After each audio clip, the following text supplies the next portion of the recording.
Good morning, Spooky BAT-talion. Or should I say, Good evening. welcome to this episode of Spooky Review. If you didn't notice, I am calling you guys the BAT-talion. BAT-talion. Thank you so much for coming by and listening to this week's movie review. We put out these videos every Friday at midnight, so please follow along with us every week. Like, subscribe, support. Leave a comment after you watch these movies and let us know what you think. Okay, so without further ado, let's roll it. Okay, so the first movie that we're going to review is called Before I Wake.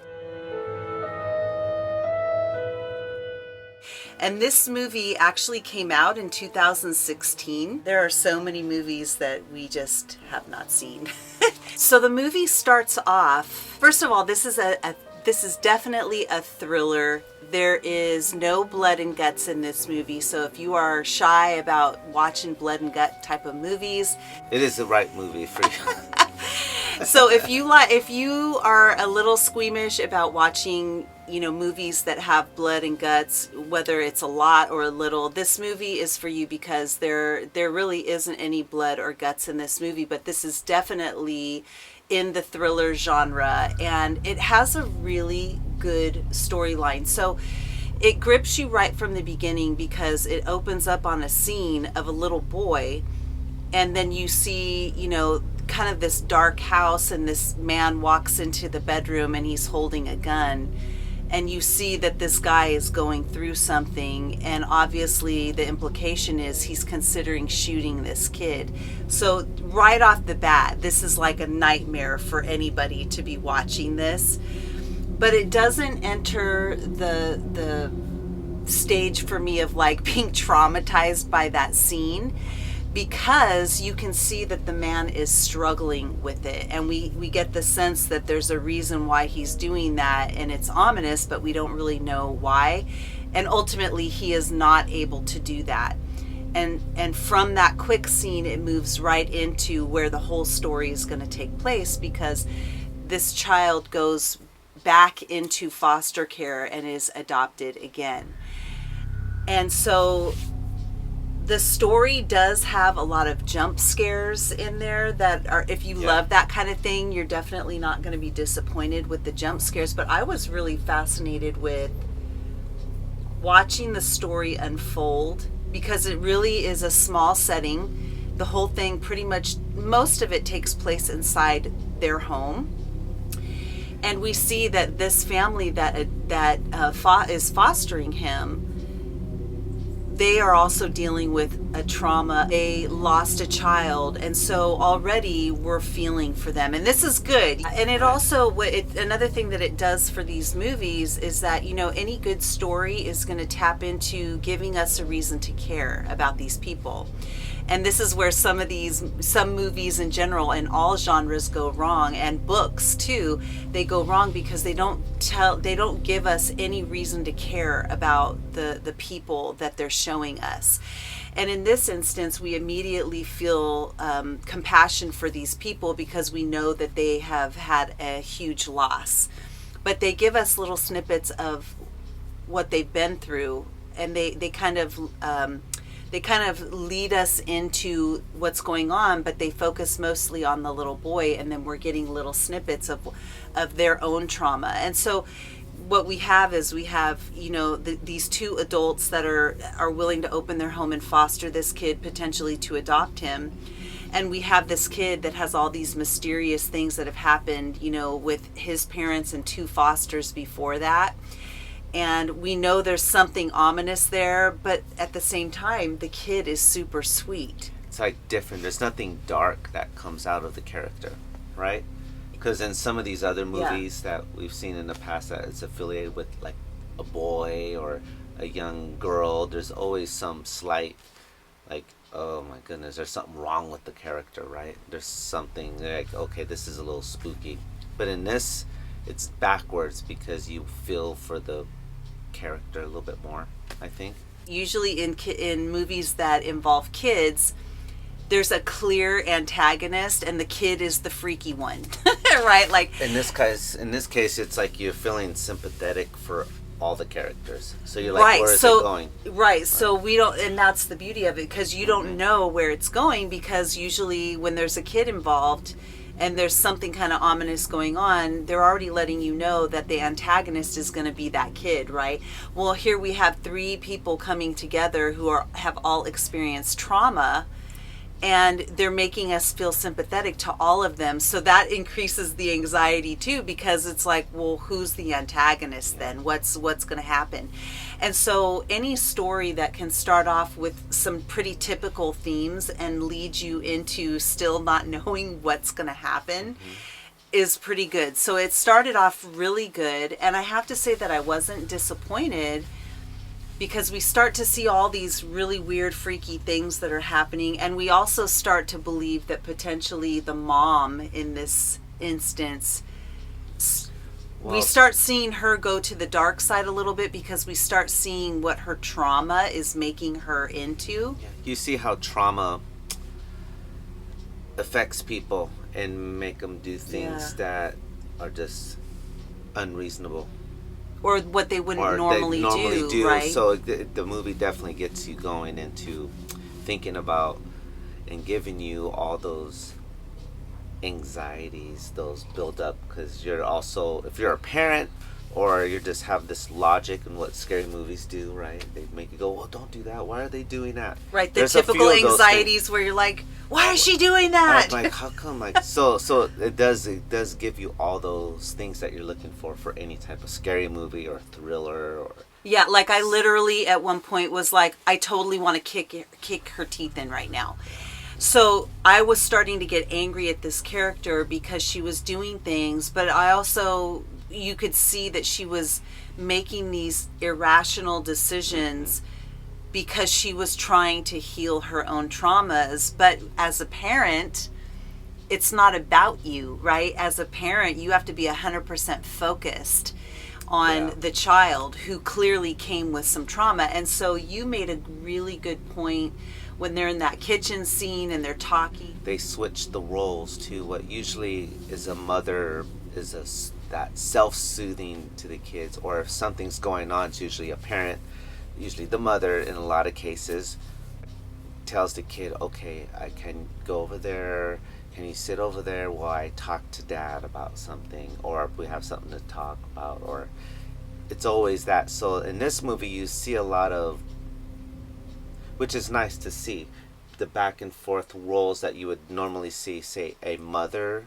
do typically, as opposed to what a father do. So you see both masculine and feminine, as in the roles of parenting. So the role reversals, because we're so conditioned to see that the mom is like the corrective force. The dad is always the one doing the wrong thing, and the mom comes in, right? Especially in this kind of movie, right? The mom is the nurturing one, and she comes in and she wants to fix things, or she sees when someone's starting to lose it and she steps in. But in this case, we're starting to, it was very clear that the role was starting to reverse, and the voice of reason was the father, because he was seeing clearly her trauma was starting to take over, and he was that voice of reason. So that was super refreshing to see that. Now I want to talk about the real impact of this, because the movie in itself, like right off the bat, I'm just going to tell you that I'm going to recommend this movie, and we'll do how many screams at the end. But I want to talk about the healing aspect, because at the end of this movie, about halfway in, you really start to get the profoundness of this story. The director did a good job directing. I did not expect this story to flesh out so much, and really to understand her trauma and his trauma, the little boy's trauma. I wanted to cry after this movie for like 10 minutes, because I was so moved by how they allowed the healing to breathe. you don't usually see it that much. No, in some just like movies Uma, this. they let the healing happen, and they let you breathe into Like a see and let you human see part it. of for sure. They let you see it, and in this movie, you see the mother heal, and you get to see the child. But it's done in such a beautiful way that it literally made me want to cry. So not only did it deliver all of this like scares and thriller, and like we had jumps, we were like, oh, it allowed you psychologically to process what created all of this scary stuff to begin with. What was it that created all of this? Because I don't want to give spoilers on it. But it delivered all this scariness, and it also allowed you to heal with the characters. And then it also is a story about redemption and honesty and truth, because there's this whole section in the end where there's a redemptive power and a truthfulness, that the little one needed to hear. Like, I loved the fact that they didn't talk down to the child. Yeah, that was a good thing too. Like, yeah. There's no talking. I didn't have any more like. They didn't talk down to the child at all, and you'll see that where they'll talk to kids like they're idiots, and it's like she talked to the kid like he was an intelligent young person, which he was very special. And most kids are, that you can talk intelligently to kids and they get it. The healing aspect of this, oh my gosh, I loved the ending. I loved the second half. I mean, all of it. I loved the whole movie. I loved the second half of it for the healing and redemptive qualities and the honesty of it. Because the movie did make you halfway through with some of the parenting and want to be resentful. Then all of a sudden there was like, okay, you redeemed yourself because you found a path of your own healing.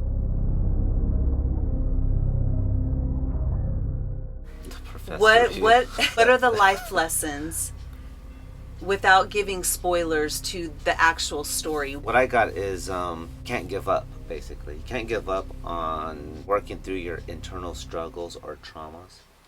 But then sometimes, in this case, in this movie, it was a different dynamic, because when you're younger, you don't have any of real power. You need the support of someone else that's older, have more reason, have more life experience to help through that. The antagonist in our lives is not usually what's surfaced. It's deeper than that. To add to what you're saying is that there's layers, many layers, yes. And sometimes when you add in other people, they relationships, right? There's triggers, and those bring up other layers. And so understanding yourself in that there are many layers, and that you just deal with those layers as they come, because they're going to get triggered. Yes. As we get older, we're trying to get rid of that skin, that old traumatic skin, to come to its essence and root, so you can go, oh, that's what it is. Okay, I acknowledge it. I surrender to it, and let's move on. Once you're aware of it, then you know what to work with. Like, you found the nucleus of the trauma. That's a big part of it too. Like the lessons are that when you deal with your trauma and you look at it, yeah, and feel compassion, yes, there was for that. the trauma and what it made you into. Yes. You have to be compassionate with yourself and with others, right? Whoever they've become in life sometimes is attached to that, or all the time usually is attached to that trauma, and we can be haunted by that in our life. And so there is a choice that people can make, to empower their lives to turn things around. And I think that the ending to this really shows that, and also the power of the mind, that the mind that created these scary things, and the mind that were, these memories of things that we're haunted by, those become our monsters that haunt us. Yes, and we can easily, right, and once we face our monsters, our traumas, healing can begin. How many screams will you give this movie, 1 to 5? I think 4.5 screams. I think I I'll give enjoyed it. it. I'm gonna give it 4.52 because Because there's the imagination kind of was nice. I'm gonna give it. I think I'm gonna give it a 4.8 actually because it was pretty darn close to perfect. I don't know why I don't want to give it a 5. I'm pretty generous with my screams. I don't know what would have even made up that 2 points. I don't, but I just want to give it 4.8 screams because I would highly recommend that you guys watch this, especially people who just love a really good fleshed out story, love scares, love talking about healing, who might even have traumas to be able to relate to that. And pretty much everybody has some trauma in their life where that's how the movie gets you a little bit. There's something there for everyone, I think. Exactly. And until next week, stay spooky. Welcome to this episode. Miss Doubtfire. Hello! Stay spooky.